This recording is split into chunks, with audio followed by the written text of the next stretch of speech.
Assalamualaikum warahmatullahi wabarakatuh. Hai Sobat Minsi semuanya, apa kabarnya? Semoga sehat selalu dan semoga segala aktivitasnya diberikan kemudahan ya, amin. Balik lagi di Jack B Talk bersama saya, Naila. Dan di episode kali ini kita akan ngebahas topik yang sangat krusial dan sangat ramai diperbincangkan, yaitu tentang pendidikan di Indonesia. Tapi Sobat Minsi semuanya jangan khawatir karena di Jack B Talk kali ini kita akan membahas mengenai salah satu program unggulan Basnas Bas DKI Jakarta, yaitu Masa Depan Jakarta. Atau kita bisa bilang itu program MDJ, salah satu beasiswa yang diberikan kepada siswa-siswa berprestasi untuk melanjutkan ke pendidikan ke jenjang yang lebih tinggi. Dan kita berharap melalui program MDJ ini kita bisa meningkatkan kualitas pendidikan di Indonesia dan memberikan akses yang sama rata kepada masyarakat Indonesia untuk mendapatkan pendidikan yang lebih tinggi. Nah, teman-teman semuanya, kita sudah bersama Mbak Tata. Halo Mbak Tata. Halo. Mbak Tata merupakan salah satu penerima MDJ ya? Ya. Kalau boleh tahu, penerima MDJ di tahun berapa? Aku penerima dari tahun 2022. 22 untuk program pendidikan perguruan tinggi? Ya, perguruan tinggi. Kalau boleh tahu Mbak Tata sekarang kuliah di mana? Aku kuliah di Universitas Islam Jakarta. Jurusan manajemen. Sekarang semester berapa nih Mbak Tata nih? Aku sekarang semester 6. Ngambil jurusan pendidikan semester 6 ya? Iya, semester 6. Nah Mbak Tata, boleh nggak aku minta pandangannya sedikit mengenai isu-isu pendidikan di Indonesia saat ini? Karena kan memang lagi ramai banget seperti aku bilang tadi, kalau di Indonesia ya pendidikan memang masih dalam taraf yang rendah dan juga pemerintah Indonesia kurang fokus untuk meningkatkan pendidikan di Indonesia. Kalau menurut aku sih ya, kan emang kalau di Indonesia itu emang penting kalau pendidikan, apalagi buat yang seumuran kayak aku lah atau buat nanti yang mau lanjut SMA itu. Karena sekarang juga kan apa-apa pasti pendidikan diutamakan dong. Entah itu buat jalur ke kerja S1 kebanyakan. Nah di situ kita ya pasti mikirnya harus gimana sih caranya biar bisa kuliah, entah itu dari faktor ekonomi pun kan kita juga pasti nyari lah, walaupun nggak ada dari beasiswa atau gimana, kan kita nyari beasiswa buat bisa ngelanjut ke jenjang yang lebih tinggi gitu. Oke, jadi memang betul-betul pendidikan ini sangat penting, apapun tujuannya, yang menjadi dasar adalah pendidikan. Ya Mbak. Mbak, kalau misalkan ngelihat situasi saat ini nih, apa-apa semuanya kita membutuhkan pendidikan yang bagus, cuman kita tidak difasilitasi. Nah mungkin Mbak Tata bisa ngasih pendapat atau bisa ngasih semacam masukan lah, bagaimana nih baiknya untuk pendidikan di Indonesia saat ini. Kalau kayak gitu mah ya tergantung semuanya ke diri kita sendiri. Mau ngelanjut atau enggak pun itu emang kemauan kita juga. Kalau misalkan emang kita niatnya emang dari pas lulus SMA itu kita kayak mau lanjut kuliah nih biar nanti entah dari keturunan kita ataupun dari kita nyari pekerjaan itu bisa nyari yang mapan atau gimana pun, itu semuanya sebenarnya dari kita, cuman emang lebih penting sih pendidikan gitu. Jadi semuanya bisa berubah karena akses pendidikan. Melalui pendidikan itu dari keluarga, garis ekonomi dan lain-lainnya, kita bisa bantu berusaha untuk meningkatkan semuanya gitu ya Mbak Tata. Mbak Tata boleh tahu nggak? Nah Mbak Tata, boleh tahu nggak selama di kampus ini kegiatannya apa aja? Kalau aku ikut BEM. Ikut BEM, jadi apa nih Mbak Tata nih? Bendahara umum. Bendahara umum, boleh diceritain nggak apa aja tugas-tugasnya, kemudian apa sih yang bisa dipelajari selama menjadi BEM, kemudian yang paling dirasain sama Mbak Tata tuh apa gitu? Kalau aku ikut BEM itu dari semester 2 mau ke 3. Situ awalnya anggota biasa. Di situ aku jadi di bidang kaderisasi. Di situ buat wadah mahasiswa apa sih keluh kesah mereka di BEM. Terus gimana mereka betah nggak sih di BEM itu? Jadi nanti kita berdiskusi gimana caranya nih biar anak ini tuh betah. Terus lanjut lagi, awalnya aku mau cuma 1 periode doang, cuman sama teman-teman ayo lanjut gitu. Lanjut kepilih dijadiin bendahara umum. Di situ job desk aku mengelola keuangan, terus laporan buat pemasukan dan pengeluarannya, terus ngajarin ke adik kelasnya gimana sih buat ngitung BEP, buat ngitung balance antara total pemasukan dan pengeluaran gitu. Pokoknya semua tentang keuangan yang megang Mbak Tata semuanya. Iya. Nah Mbak Tata selama kuliah ini memang fokusnya apakah hanya di BEM saja atau organisasi atau mencari kesibukan-kesibukan yang lainnya atau ikut-ikut lomba dan lain sebagainya? Kalau aku selain BEM ada organisasi di beasiswa juga. Di beasiswa MDJ ini? Iya, di MDJ. Boleh diceritain nggak Mbak, apa program-programnya apa aja sih, kegiatannya apa aja gitu? Kalau aku ikut kegiatan Mentoring? Mentor. Jadi di beasiswa itu ada organisasi, organisasinya itu mentor. Jadi dia tuh kayak ketua dari perwilayah, dari perkecamatan. Iya, perkecamatan. Dari perkecamatan ada dari wilayah ketuanya. Itu dari timur. Kalau kan dari timurnya. Nah, kalau dari timur aku mentor dari tahun 2023 24 25 tahun kemarin. 2025 jadi mentor. Mbak Tata membawai siapa aja nih? Mentoring siapa aja gitu? Kalau aku separtner sama Latifah, dia juga di Jakarta Timur. Jadi selama setahun itu aku punya program, 2 program jalan HBKB. HBKB ini apa nih? HBKB tuh kayak jalan sehat. Oh, jalan sehat. Kayak CFD-an gitu. Diperuntukkan untuk penerima yang di Jakarta Timur, kecamatan aku. Iya, itu paham. Di situ. Tapi kalau misalkan ada kecamatan yang lain yang mau bareng, ya udah boleh ikut gitu. bareng. Jadi relasinya luas ya. Iya. Selain itu ada apa aja nih Mbak? Selain kegiatan HBKB itu, kemudian apakah ada program-program yang difokuskan untuk meningkatkan kualitas? Misalkan ada seminar atau dan lain-lainnya kita gitu. Ada seminar. Jadi setiap sebulan sekali kita itu per kelurahan ngadain seminar. Cuman kita itu gak ngundang kayak yang tinggi gitu. Cuman dari penerimanya itu. Penerima. Jadi penerima dia yang penerima gitu. Penerima. Jadi dia yang narasumber, dia yang ngejelasinnya gimana-gimananya gitu. Jadi kita kalau seminar ada itu per 3 bulan sekali. Per 3 bulan sekali dijadinya di mana? Setiap wilayah. Oh, per wilayah. Terus kalau ada nggak Kak kegiatan yang gabungan gitu untuk seluruh penerima MDJ nih? Kita berkumpul, kita punya sharing session atau yang lain-lainnya gitu. Ada. Boleh diceritain nggak? Kayaknya seru nih. Pas waktu di lantai 8. Lantai 8? Iya. Ngapain aja tuh?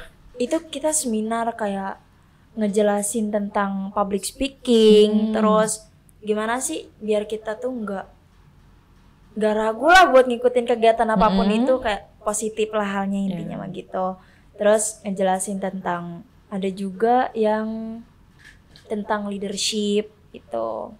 Nah, ini kan ada berbagai pelatihan, kemudian sharing session yang diberikan kepada penerima MDJ selama ini. Nah, yang paling Mbak Tata suka nih, apa sih program apa? Kan kita bisa semakin meningkatkan dan juga bisa, ternyata mereka butuhnya ini nih untuk program MDJ gitu. Kalau aku sukanya tuh ini, kegiatan mentoring akbar. Mentoring akbar itu one on one atau berkelompok kayak FGD gitu? Semua. Jadi dari Jakbar tuh kumpul semuanya penerimanya. Jadi di situ kayak pas waktu itu di Al Azhar, di situ kumpul semua penerima, entah itu mentor, entah itu penerima beasiswanya kumpul di sana. Terus di situ sharing, kita juga ketemu banyak orang jadi kenal juga kan. Ya gitu. Makin banyak. Iya, makin banyak di situ. Ya udah kumpul mentoring akbar, ngobrol-ngobrol sama pematerinya, nanya-nanya gitu sih. Berarti itu lebih sifatnya kayak membahasnya apa nih? Tentang personal kah? Atau bebas? Apa aja bisa ditanyain? Iya, bisa. Gitu. Jadi kalau misalkan mau di luar materi pun bisa. Oh, seru banget ya berarti ya. Pasti ada games-gamesnya nih Mbak di situ. Ada. Pasti seru dari situ. Nah Mbak, aku balik lagi mau nanya tentang kegiatan selama di kampus nih. Kan Mbak Tata ini aktif organisasi dan lain sebagainya. Bahkan Mbak Tata juga pasti di kampus berprestasi dong, karena kan bisa menerima beasiswa gitu. Nah Mbak Tata, usaha apa aja sih yang dilakuin Mbak Tata sampai akhirnya tuh bisa ada di titik yang sekarang? Kalau itu gak jauh dari doa orang tua juga kan. Usaha juga, aku juga kalau misalkan kayak ujian terus sebelum ngampus tuh belajar dulu 2 hari sebelumnya. 2 hari sebelumnya, betul. Terus pas waktu besoknya mau materi, mau masuk, itu aku malamnya belajar sebelum tidur. Tapi baca aja, nggak ngehafal. Kan kalau orang kayak antusias banget Ya, kan ya, kalau buat ya, kayak ya, ngehafal betul. gitu kan. Setuju sama Kalau Tata. aku bukan tipikal orang yang hafal.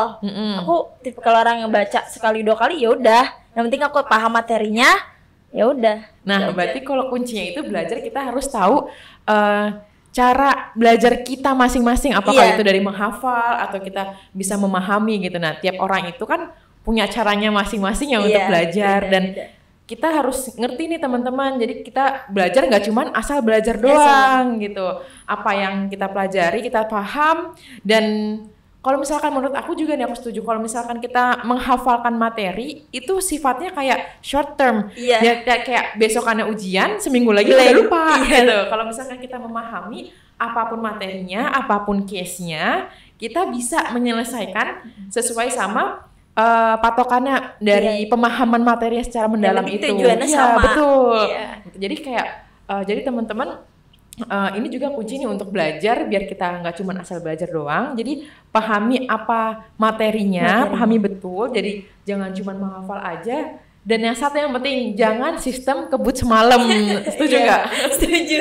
Apalagi kalau UTS kayak Iya begitu betul, kan. karena saat ini kayak anak-anak SKS aja lah, kebut aja semalam besok juga ujian udah selesai gitu. Iya. Nggak gitu, karena ilmu itu nggak berat dibawa. Jadi kemanapun kita pergi, Bawa. apapun keadaannya, apapun kondisinya, kita tetap berilmu lah gitu. Iya. Emas akan tetap jadi emas dimanapun dia berada gitu, karena ilmu yang dia bawa. Nah, Mbak Tata, tantangan terbesar apa sih yang saat ini dihadapi? Karena kan harus balance ya antara organisasi, kegiatan MDJ, dan juga kegiatan kampus dan lain-lainnya gitu.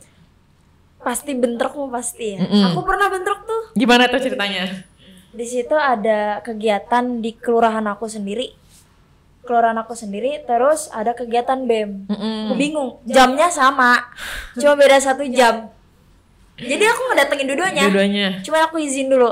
Kata aku Oh. izin telat, gue ada kegiatan di sini. Kata aku Ikut gitu. yang mana dulu nih Mbak Tata kemarin? Yang beasiswa dulu. Beasiswa dulu. Yang kelurahan aku dulu, baru aku BEM berangkat. Gitu. Kenapa Mbak Tata memilih MDJ dulu nih gitu? Karena kan kalau misalkan BEM itu kalau rapat dikasih tahunya tuh seminggu. Iya. Seminggu sebelumnya. Kalau di beasiswa itu kadang sebulan. Mm-mm. Terus dirapel terus seminggu, H-2, H-3, H-7 itu tuh dikasih tahu terus. Jadi karena kan infonya yang duluan ini, jadi aku ngikut yang duluan dulu gitu. Oh, nah terus Mbak Tata nih kan sekarang selain organisasi, MDJ dan lain-lainnya itu ada akademiknya nih. Gimana caranya Mbak Tata nih? Aku tahu kayaknya Mbak Tata nih IPK-nya sangat luar biasa ya. Atau mau di-spill sekarang? Boleh dikasih nggak Mbak? Ini kan ada 3 kegiatan yang berbeda dan ini adalah fokus utamanya gitu. Nah ada masalah nggak untuk kegiatan selama di kelas dan untuk mengikutinya lah gitu? Kalau kegiatan alhamdulillah lancar-lancar aja. Mm. Cuman kan emang kalau misalkan ikutan beasiswa itu kan IPK-nya harus di atas 3. Ya. Jadi ya udah di situ kan harus bener-bener digempur juga Iya. kan. Di situ kalau ikut materi, memahami. Cuman kalau misalkan kalau dosennya bikin gabut atau gimana, ngantuk kok pasti ngantuk gitu. Tapi kan iya. Cuman kan emang kita harus kayak memahami materi dia buat nanti UTS. Jadi biar paham banget. Jadi enggak, kan ada tuh teman aku yang enggak bener-bener gak masuk. Tapi dia mau ikutan beasiswa. Tapi mau ikutan beasiswa, cuman gak lolos karena IPK dia 2. Oh gitu. Jadi ini IPK juga agak ketat ya teman-teman Iya, ya. Harus diperhatikan bagaimana cara kita belajar, kemudian mempertahankan IPK biar tetap Nggak bisa di turun. atas 3, Iya, nggak di atas turun, 3. stabil. Walaupun harus ikut kegiatan MDJ, beasiswa, terus kegiatan organisasi dan lain-lainnya. Iya. Pokoknya akademik itu jadi yang tetap yang utama karena kita memang basicnya kita harus berpendidikan lah, belajar dan belajar gitu. Jangan puas sama apa yang dimiliki saat ini gitu. Nah Mbak Tata, boleh nggak kasih motivasi buat teman-teman di luar sana atau sobat Minzis yang masih ragu untuk ikut nggak ya nih beasiswa MDJ susah nggak ya gitu. Bisa dikasih motivasi, kemudian kasih pandangan nih Mbak Tata. Oh ternyata MDJ itu nggak kayak gini doang loh, kita ada program-program yang lainnya gitu. Buat aku motivasi aku mah ini, jangan takut buat ngikutin suatu hal cuma gara-gara kita tuh punya rasa takut gak mau mencoba lah. Oh, setiap impian itu pasti punya rasa keberanian. Gitu. Nah aku kenapa berani mencoba tuh karena aku pengen tahu dunia luar tuh lebih luasnya segimana sih gitu. Jadi biar menambah relasi juga, ikut semua kegiatan, ikutin lah semuanya, yang positif ikutin alur. Ikutin alurnya aja. Dan jangan lupa untuk mencoba, jangan takut untuk mencoba teman-teman. Apapun ada kesempatan dicobain aja. Coba. Khususnya untuk Gagal, pendidikan. coba. Iya, gagal coba lagi, jangan sedih gitu Iya. kan. Mbak Tata pernah ngerasain suatu kegagalan yang sangat membuat terpukul gitu dalam kehidupan. Gue nggak pernah kayak gini nih. Gara-gara gagal ini gue jadi down gitu. Pernah nggak? Aku pernah ini SNBP. Oh, oke. SNMPTN. Gitu gak lolos nyesek banget. Persiapannya udah sangat matang Iya, soalnya. udah mateng banget. Dan Gak kita lolos. pas itu daftar di mana Mbak? Di ini UNES. Di UNES jurusan pendidikan Teknologi. Wah, berarti ada rezeki yang lain yang nggak dapat Iya. SNBP, nggak dapat UNES, tapi dapat beasiswa full cover semuanya sampai lulus. Iya. Lebih enak mana? Alhamdulillah.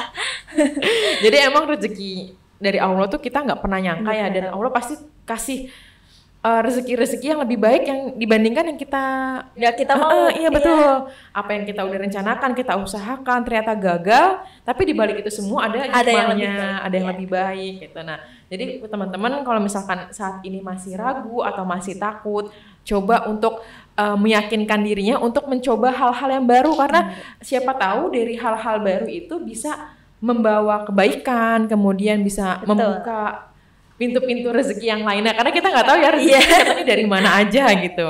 Allah itu emang maha baik ya Mbak Tata, jadi jangan lupa untuk terus berdoa, kemudian kita terus mendekatkan diri kepada Allah, dan itulah kuncinya ya selain belajar gitu.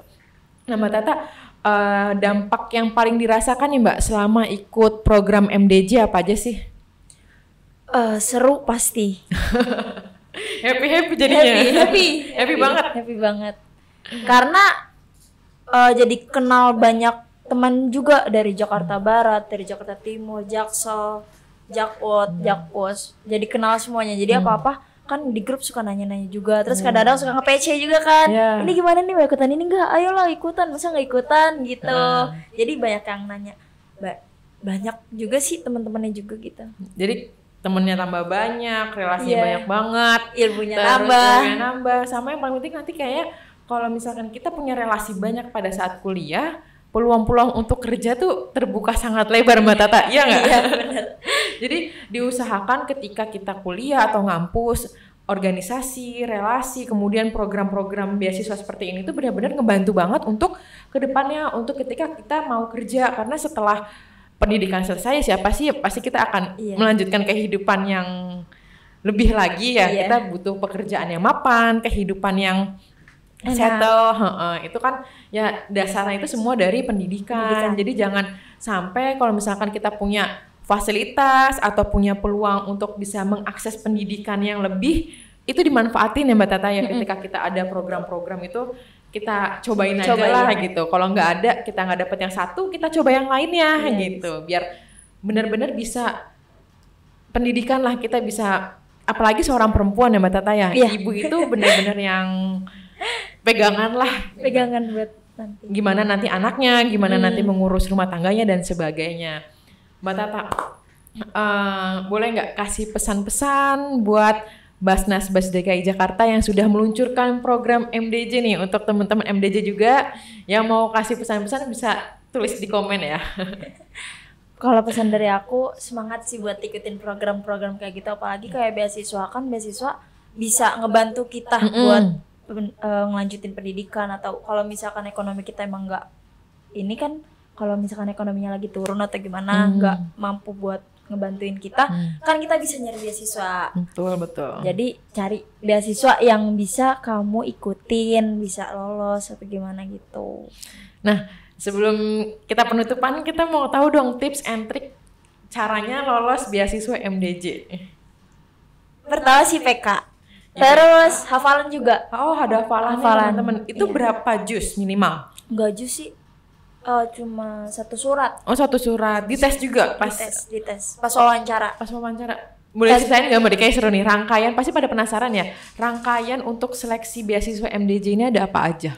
Berkas pasti, kayak SKTM, terus hafalan itu kalau aku pas tahun 2022 itu hafalan ini Al-Mulk 1 sampai 10. Terus pas tahun 2023 aku hafalan surat As-Sajdah. Wah, Gitu. 1 sampai 10, 1 sampai 15 gitu. Tapi 1 sampai 10 tapi dimintanya 1 sampai 15. Terus Alhamdulillah. alhamdulillah 1 sampai 10 bintangnya 1 sampai 15. Kan artinya Mbak Tata belum ini apa namanya, belum hafal yang 11 sampai 15 tuh. Alhamdulillah apa? Oh, udah hafal. Alhamdulillah. Berarti salah satunya jadi hafalannya dipersiapkan juga ya sobat Minci. Iya kan, kebanyakan juga temen aku tuh ada yang mau daftar juga, cuman kan ngomong ada hafalannya kata dia gitu. Nyoba dulu kata gitu. Padahal gampang kalau misalkan gak hafal bisa baca Quran gitu. Cuman kan emang ya gitu. Hafalan Al-Quran juga nggak ada ruginya. Iya, kan pahala juga. Iya betul. Jadi hafalan Quran, pemberkasan administrasi, kemudian ada tesnya nggak Mbak? Ada. Tes tulisnya Tapi apa tuh? online kok. Apa tuh? Tes tulis terkait apa? Kayak pendidikan, terus pengen banget gak sih dapat soal-soalnya tuh ada 100 kalau nggak salah. 100 lebih, 150, 100 gitu ya. 100-an pokoknya. Tentang Pendidikan ada, ekonomi ada, terus pertanyaan tentang agama, gitu-gitu pasti ada. Oke, keren. Bahas Mbak Tata matematika keren. juga ada. Semuanya bisa. Alhamdulillah.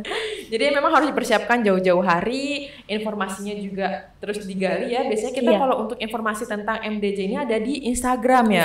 Di Instagram, dan ada kontak person yang bisa dihubungi, di situ bisa ditanya aja langsung mengenai beasiswa MDJ dan benefitnya, kemudian cara-caranya gimana sih biar keterima gitu. Biasanya ada tipsnya. Nah, bisa juga nanti teman-teman Minci semuanya ngubungin Mbak Tata nih, nanya, gimana sih caranya biar lolos MDJ dan sebagainya ya.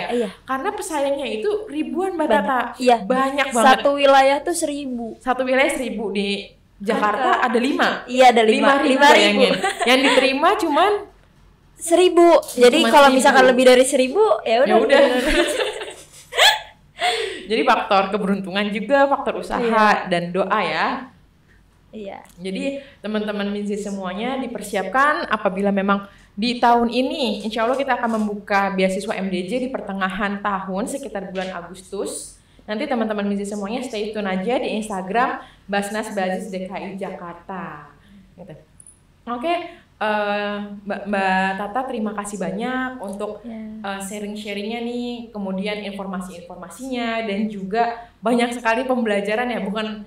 Aku juga ngerasa banyak belajar di sini karena dari bagaimana caranya kita berusaha, kemudian kita mempertahankan dan berdoa kepada Allah untuk bisa, ya Allah aku mau ini gitu kan.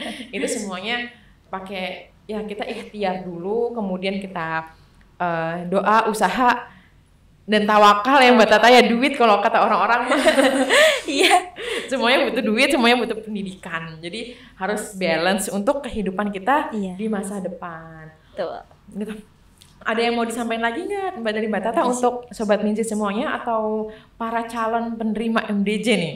Jangan takut mencoba aja sih. Jangan takut mencoba, keren.